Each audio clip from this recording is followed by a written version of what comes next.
মিরপুর ১০ নম্বরের সেই স্মৃতিটা আজও চোখে ভাসে। সেই ৫ই আগস্ট মনে আছে সবারই কথা। তখনও কি অবস্থা ছিল সেই মিরপুর ১০ নম্বরের চিত্রটা।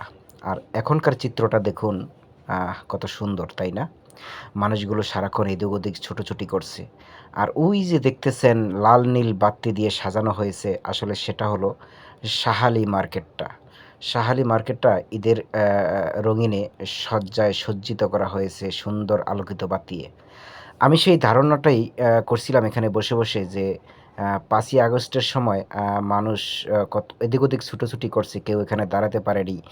আর এখন সেই ব্যস্ত নগরী আবার সেই ব্যস্ত হয়ে পড়েছে। মানুষগুলো ব্যস্ত, আমরা সবাই ব্যস্ত, গাড়িগুলো ব্যস্ত, যে যার কাজে ব্যস্ত, সবাই ব্যস্ত।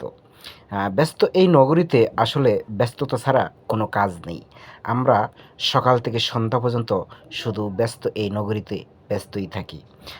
কাজে ব্যস্ত থাকি, কর্মে ব্যস্ত থাকি, অনেক কিছুর জন্যই ব্যস্ত। ভিডিওটা ভালো লাগলে লাইক, কমেন্ট, শেয়ার করে পাশে থাকবেন অবশ্যই।